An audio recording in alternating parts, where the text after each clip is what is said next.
Fala aí pessoal, sejam muito bem-vindos a mais um vídeo aqui no meu canal do YouTube, gente. Hoje trazendo aqui pra vocês, tá? Mais um vídeo sobre aquela quadro, né, que eu faço aqui no canal, chamado Análise das Ações dos Inscritos, que na verdade é a análise das ações não, né, da carteira dos membros do canal. Ah, Bruno, pô, por que só pra membros do canal? Porque ficaria impossível primeiro de eu fazer de todo mundo que me acompanha, tá?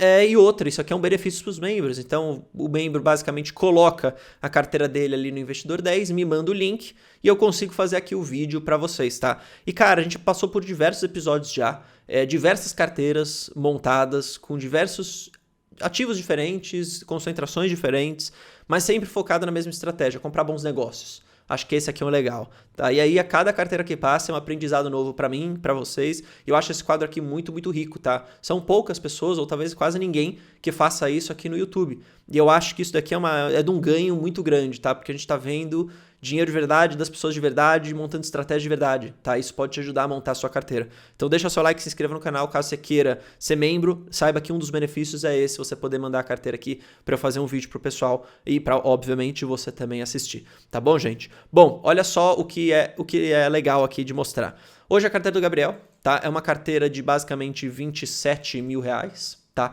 E é uma carteira que quando a gente olha já para sua composição, ela é uma carteira bem diversificada em classe de ativos. Ele tem 50% em ações, tá? E acredito eu ser ações com foco previdenciário. Tem 27% em FIIs, também para garantir uma renda. E aqui é interessante dos FIIs, tá? Acho que muita gente que é da comunidade de membros aqui do canal tem o FII não por gostar mais de FIIs do que de ações, mas para garantir uma renda mensal pingando na carteira. E essa renda mensal ele já conseguir ficar reinvestindo. Então tem gente que às vezes não gosta de esperar um ano para receber dividendos de uma empresa, por exemplo, que anuncia uma vez. Então os FIIs, como pagam mensal, ele tem uma renda mais recorrente que ele pode já ir reinvestindo e compondo o aporte mensal. Beleza, eu acho justo essa estratégia. Ele tem tesouro direto, que a gente poderia dizer aqui talvez que seja o caixa dele. E exposição internacional, que eu bato na tecla, é extremamente importante. Quem é membro do canal, e ele por ser membro deve saber muito disso, né? Eu falo dessa importância. Eu tenho exposição internacional na minha carteira. A carteira pública que eu tenho no canal é uma carteira focada apenas no Brasil, tá? Com estratégia previdenciária, tá? Agora, a minha carteira completa vai além da minha carteira pública, tá? Eu tenho ações internacionais, eu tenho ETFs, eu tenho até se eu não me engano, renda fixa no sentido de fundo de renda fixa para reserva de emergência, para uma grana que está parada ali. Então é uma carteira mais completa nesse sentido. E eu sempre bato nessa tecla. Faz sentido você diversificar internacionalmente, tá? E ele também tem um pouco de cripto, um pouquinho, né, da carteira, 2,5, mas ele quer se expor sem problema nenhum, tá? Aqui também pode ser um potencial de valorização boa aí, tá? É uma carteira, tá? A gente vai falar daqui a pouco sobre as escolhas dos ativos, tá? Mas é uma carteira que ele começou aqui mais ou menos, vamos ver desde o início, ele começou aqui no mês 9 de 2023, é uma carteira com uma rentabilidade interessante, tá? Pelo menos nos últimos 2 meses, ganhando inclusive aqui do Ibov, tá? Quando a gente olha para a rentabilidade acumulada dele, ele começou há pouco tempo, de mais ou menos aí 8, 9%, tá? Acumulado, o que na minha visão já começa a mostrar o resultado. Tá. Quando a gente olha aqui para os ativos, vamos falar disso, é super, super importante agora. Vamos começar pelas ações. São 6 ativos, tá? Eu considero ok, tá? Eu lembro sempre que eu falo que eu teria de 6 a 12 ações na minha carteira. Lembra que ele tem outros ativos aqui, então acho que esses 6 é bem tranquilo. Escolhas óbvias no sentido previdenciário. BB Seguridade, Irani, CEMIG, Banco do Brasil. Óbvio, não tem nem o que falar, são empresas de qualidade, tá?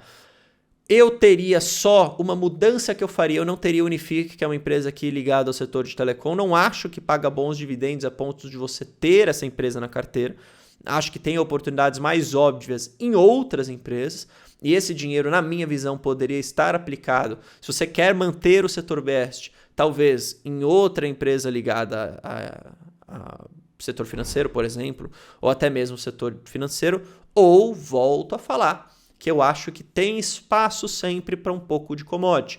Vamos, aqui a carteira dele, 5,77% é Unifique. Eu trocaria isso por Vale, para ser bem sincero. Eu teria exposição a commodity, pagando no dividendo melhor e saindo de um setor que eu acho muito chato, que é o setor de telecom. Mas isso é a minha opinião, tá? Não conheço muita empresa a fundo, não consigo falar em termos de fundamento micro, mas falo da questão mais macro de alocação setorial.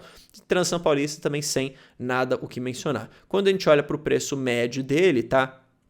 A gente tem compra de BB Seguridade abaixo do preço teto.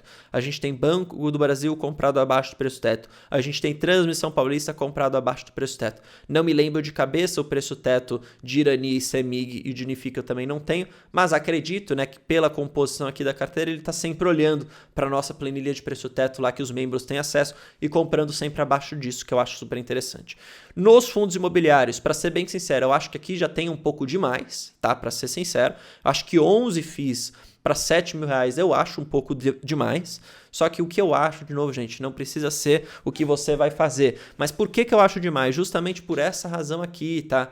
Perceba que ele acaba tendo pouquíssimas cotas de cada fundo imobiliário. E aí, nesse sentido, eu acho que vale mais a pena dar uma concentrada. Eu diminuiria, para ser bem sincero, tá? Por metade esses fundos imobiliários, sempre olhando para a diversificação.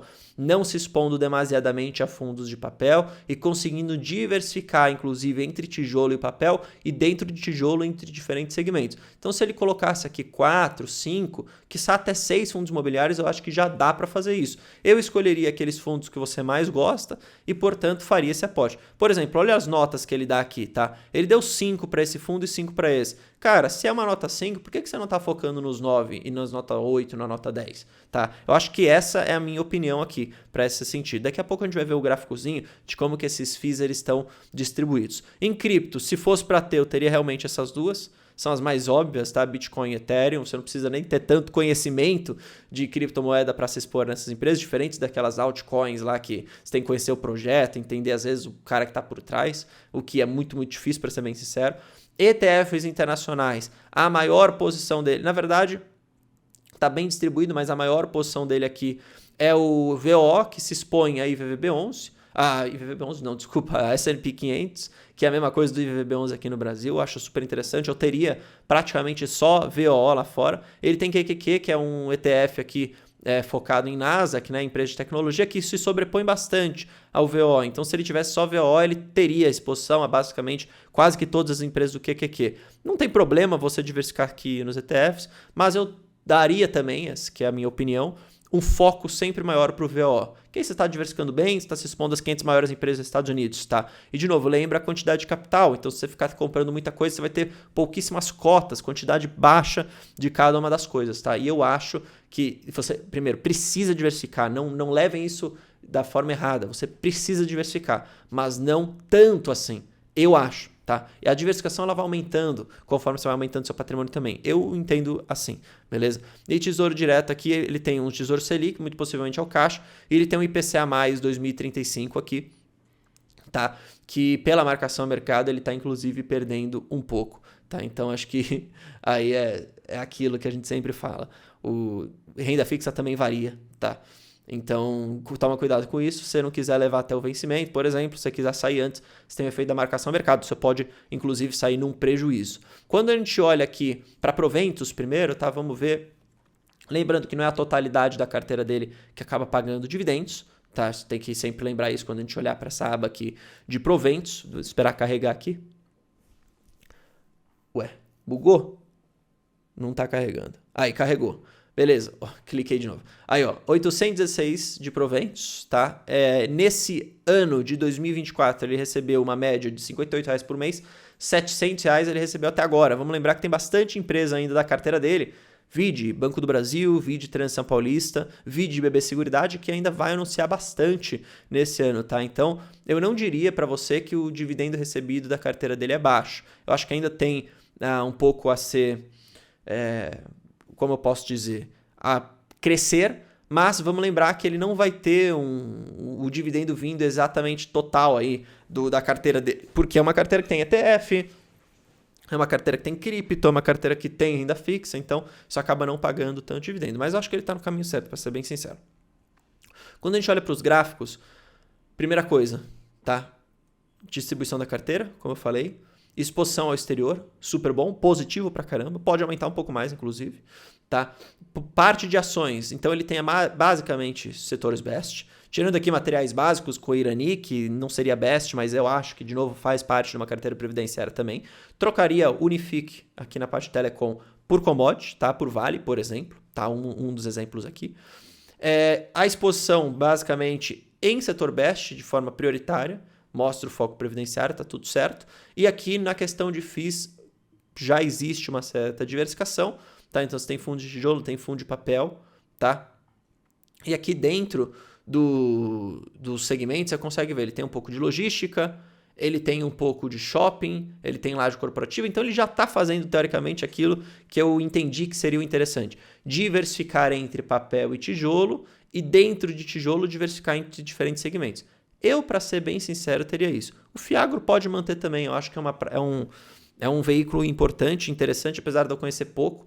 Só que, de novo, eu talvez diminuiria um pouco a quantidade de FIIs, para ser bem sincero. Não é que você precisa fazer isso, tá? Mas é só uma forma de eu enxergar. Porque, cara, eu olho para tanto ativo assim e eu fico pensando sempre, cara, como é que o pessoal consegue acompanhar tudo isso, sabe? Beleza, ETFs lá fora você não precisa acompanhar. O que você tem da renda fixa, ok. Mas, cara, olha quanto fundo imobiliário, olha quanta ação. Você consegue ficar por dentro do que está acontecendo, lendo tudo? Se sim, beleza. Mas eu acho que é muita coisa. Eu não sei se todo mundo tem tempo para isso, tá? Mas, bom, gente, eu acho que é praticamente isso. Algumas mudancinhas rápidas que eu faria na carteira. Mas, de certa forma, não é uma carteira problemática, longe disso, tá? Acho que eu nunca peguei uma carteira aqui que, pô, fosse uma carteira que eu considerasse ruim e falasse, cara, não teria nada do que você tem. Vamos ver se isso acontece alguma hora, mas acredito que não, tá? Porque o pessoal está muito bem alinhado com a estratégia. Isso mostra como a nossa comunidade ela é bem presente e todo mundo consegue aprender bastante, tá bom? Bom, é isso.